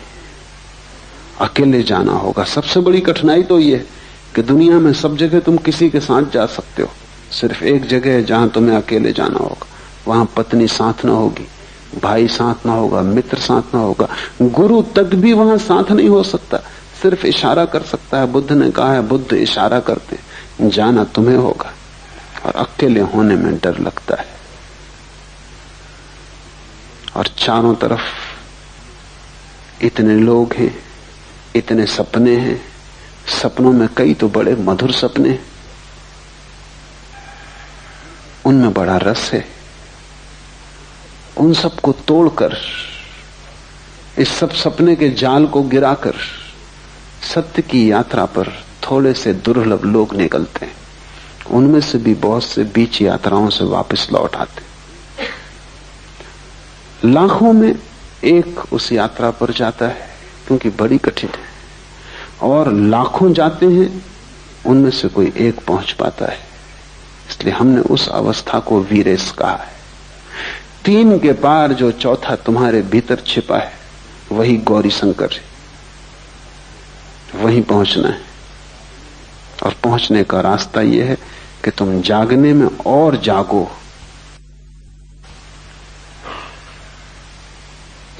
अभी तुम कुनकुने हो, जलती हुई लपट हो जाओ जागरण की, ताकि ये लपट स्वप्न में प्रवेश कर जाए। स्वप्न में भी जागो ताकि स्वप्न टूट जाएं।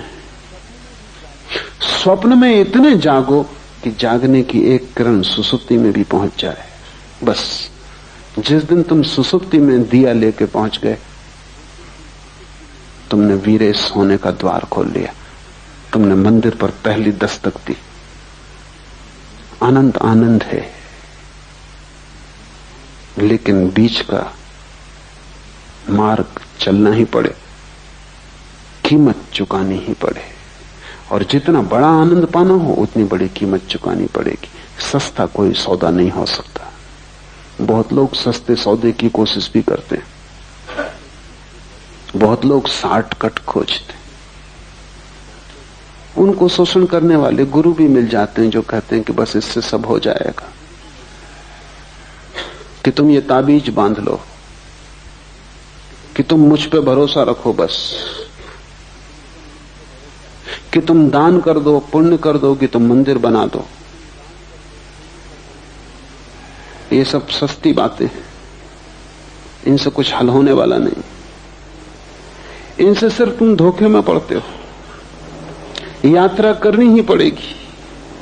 फिर और भी सस्ते मार्ग खोजने वाले लोग, कोई गांजा पी के सोचता है समाधि लग गई, कोई भंग खा के सोचता है कि ज्ञान उत्पन्न हो गया। हजारों साधु सन्यासी हैं, गांजा, अफीम, भंग का उपयोग कर रहे हैं। अभी पश्चिम में उनका प्रभाव बहुत बढ़ गया, क्योंकि पश्चिम में और भी अच्छे मादक द्रव्य खोज लिए गए। हसीस, मारिजुआना, एलएसडी और भी वैज्ञानिक केमिकल खोज लिए गए, जिनका तुम एक इंजेक्शन ले लो और तुम समाधिस्थ हो गए। एक गोली ले लो, समाधि उपलब्ध हो गई। जैसे तत्क्षण काफी तैयार की जा सकती है, वैसे तत्क्षण समाधि भी तैयार की जा सकती है। काश इतना सस्ता होता, और काश नशे में खोने से कोई ज्ञान को उपलब्ध होता, तो सारी दुनिया कभी की हो गई होती। इतना सस्ता नहीं है, लेकिन सस्ते की खोज मन करता है। मन चाहता है किसी तरह बीच का रास्ता कट जाए, और हम जहां हैं वहां से हम सीधे मोक्ष में प्रवेश कर जाएं। बीच का रास्ता नहीं कट सकता, क्योंकि इस रास्ते से गुजरने में ही तुम्हारा मोक्ष आएगा। क्योंकि रास्ता सिर्फ रास्ता नहीं है, रास्ता तुम्हारा विकास भी है। यही तकलीफ है। बाहर तो हो सकता है लंदन से हवाई जहाज उठता है, सीधा बंबई उतर जाए, बीच का रास्ता काट दिया। लेकिन लंदन से जो आदमी बैठा, वो बंबई में वही आदमी उतरेगा जो लंदन से बैठा था। कोई दूसरा आदमी नहीं उतर सकता, उसमें कोई विकास नहीं हुआ।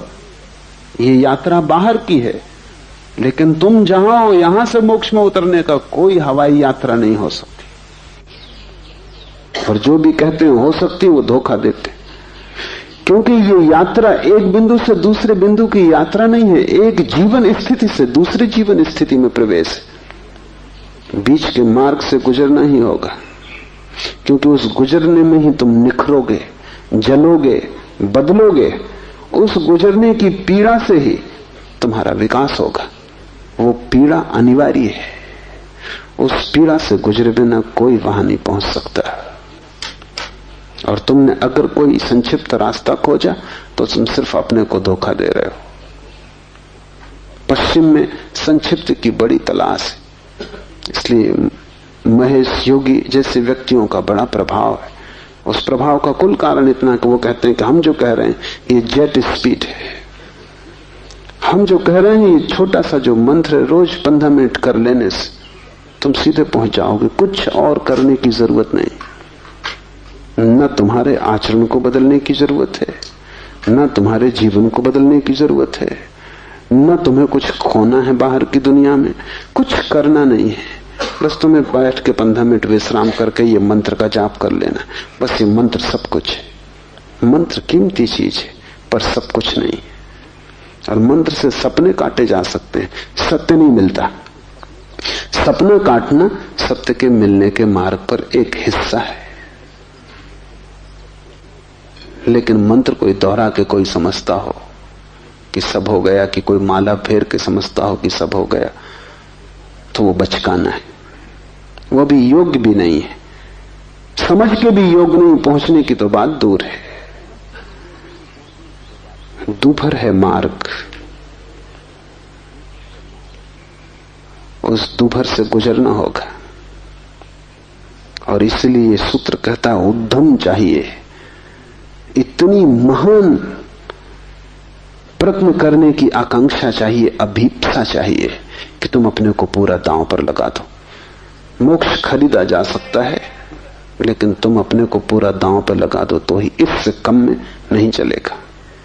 कुछ और तुमने दिया वो देना नहीं है, वो कीमत नहीं चुकाई तुमने। अपने को पूरा दे डालोगे तो ही कीमत चुकती है और उपलब्धि होती है। आज इतना ही।